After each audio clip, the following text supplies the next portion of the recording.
안녕하세요. 사주명리 컨설팅을 하는 태훈입니다. 오늘은 경금일간의 을사년 5월 운세에 대해 한번 살펴보시겠는데요. 우선 경금일간 전체에 해당하는 운세를 알아보시고 이어서 경금일간의 각 일주별 5월 운세를 살펴보시도록 하겠습니다. 경금일간은 을사년이 재생살해운기로 들어왔으니 이는 소비나 지출 그리고 에너지를 소진하게 되는 운기라 긍정적인 방향의 소비 지출로 전환해서 쓰셔야 하는 세운이고요. 그리고 5월은 겁재와 함께 오는 재생살이니 이는 겁재의 제한이나 유혹을 잘 관찰하시고 분별하셔야 하는 운기인데요.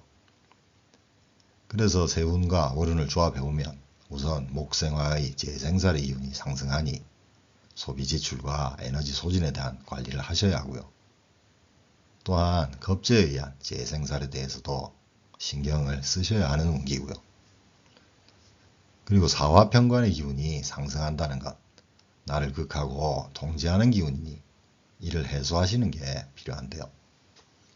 대체로는 편관을 업상대체나 물상대체로 해소를 하니 편관의 직업인 군경, 소방직 그리고 제복이나 유니폼을 입는 업종, 또한 사람을 돕고 살리는 활인업의 직업인 분들은 업상대체가 된다고 보시고요. 그렇지 않은 직업의 분들은 생활이나 행동으로 해소하는 물상대체를 하시면 좋은데요. 몇 가지 예를 들면 강도가 좀 센 운동이나 또는 건강검진을 받으신다든지 그리고 간단한 성형시술이나 또는 칼을 쓰는 요리를 하시는 것도 편관의 기운을 설하는 물상대체의 방법이라고 보시면 되겠습니다. 그리고 5월 월운의 겁재는 사화편관의 화극금으로 통제는 할 수 있다고 보셔야 하는데요. 참고로 경금은 스케일이 있다면 반면에 신금겁재는 예리한 측면이 있음을 경금일간의 분들은 늘 염두에 두시고 겁재를 상대하시는 게 필요하겠습니다. 그러면 경금일간의 각 일주별 을사년 5월 월운을 한번 살펴보시겠는데요. 우선 경자일주는 금생수로 겁재가 상관을 생하도록 하는 겁재 활용의 운기로 쓰셔야 하는데요. 겁재는 직장명이라면 상사나 동료일 수가 있겠고 또는 고객이나 업무적으로 관계가 있는 분들이라고 보시고요. 자영업의 분들에게 겁재는 직원이나 알바생 그리고 고객이나 경쟁관계인 분들을 염두에 두시면 되겠고요. 한편 경자일주는 세운과 월운에서 들어온 사화편관을 일지상관의 수국화로 상관대사를 하실 수 있는데요.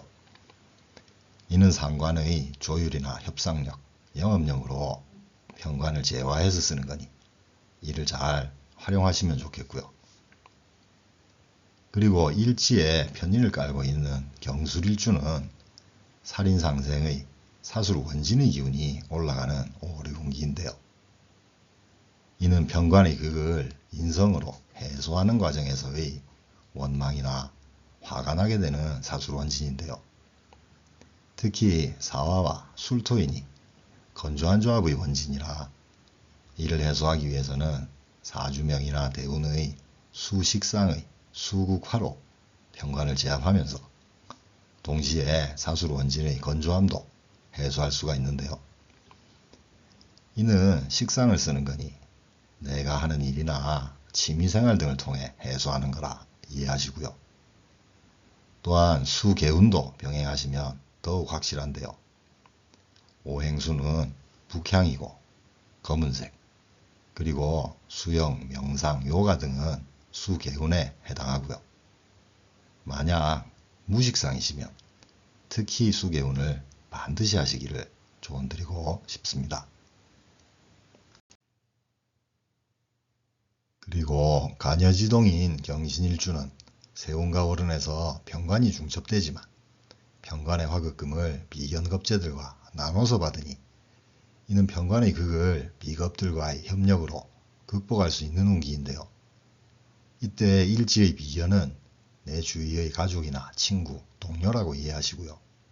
그리고 월운에서 들어온 겁재는 넓은 범위의 비즈니스 관계이면서 월운으로 들어왔으니 시절 인연으로 이해하시면 되겠는데요. 그래서 경신일주의 을사년 5월은 인간관계를 돈독히 하시는 게 필요한 운기라고 보시고요. 다만 편관과 비견 간에 사신형의 마찰은 있을 수 있음을 감안하셔야겠습니다. 그리고 일지정관인 경호일주의 분들은 지지로 4호 반합이 되니 이는 관성합이라 관의 기운이 상승하는 건데요. 이는 직장명인 분들은 다소 힘들 수가 있다고 보시고요. 반면에 자영업의 분들은 내 관의 기운이 올라가는 거니 영업이나 홍보 등을 하시기에 유리한 운기로 볼 수가 있겠고요. 또 한편으로는 내 사주 일지가 정관이라 나는 정관에 익숙해져 있는데 세운과 월운이 편관으로 들어오니 관이 터프해지는 운기라고도 이해하시면 되는데요. 하지만 사주명이나 대운에 미토를 갖고 계신다면 이는 사오미 방합이 만들어지니 관인 상생의 합이라 관의 기운을 인성이 소화하면서 관과 인성이 함께 좋아지는 운기이니 직장명의 분들은 승진이나 승격의 운기로 볼 수도 있고요. 자영업의 분들은 내 가게의 실적이 좋아지는 길한 운기로 보시면 되겠습니다. 그리고 일지에 편인을 갖고 있는 경진일주는 살인상생의 진사지망의 기운이 올라가는 오류운기인데요. 진사지망은 그물에 갇힌 듯 뭔가 갑갑한 거라 살인상생의 과정에서 답답함을 느끼는 진사지망으로 이해하시면 되겠는데요. 그래서 경진일주의 분들은 세운에서 들어온 을목정제를 활용해서 목극토의 제극인으로 편인의 생각과 걱정을 현실성과 경제성을 부여하는 생각의 전환이 필요하다고 보시고요. 참고로 제극인의 구조에서 편인은 전문성이자 내가 한 공부, 문서, 그리고 자격 등을 의미하고요. 또한 세운에서 들어온 정제는 예를 들어 알바나 파트타임 또는 캐시잡의 형태로 활용할 수 있다고 보셔야 하니 편인을 기반으로 정제스러운 생제를 하는 것도 고려해 보실 만한 운기라 이해하시면 되겠습니다. 그리고 마지막으로 경인일주의 분들은 목생화의 재생살의 기운이 강해지는 운기이니 소비나 지출, 그리고 과로나 야근 등 에너지를 소진하게 되는 운기임을 감안하시고 적절한 대처를 하셔야겠는데요. 또한 재생살의 과정에서 인사형의 마찰도 생길 수 있음을 고려하시고요. 그래서 재생살이 피해를 해소하는 가장 적합한 방안은 내 사주명이나 대운에 있는 토인성을 활용해서 화생토로 편관의 기운을 설기하는 건데요. 인목과 묘목의 재성도가 있으니 예를 들어 재물과 연관된 공부나 모임 또는 자격증을 준비한다든지 하는 살인상생의 분위기로 전환하시는 게 필요한 을사년 신사월의 운기라고 보시면 되겠습니다. 오늘은 경금일간의 을사년 5월 월운을 살펴보셨는데요. 다음 시간에는 무토일간과 각 일주별로 을사년의 월운을 공부해 보시도록 하겠습니다. 오늘도 영상을 시청해 주셔서 감사합니다. 구독과 좋아요는 계속되는 영상 제작에 큰 힘이 됩니다. 꼭 부탁드립니다. 감사합니다.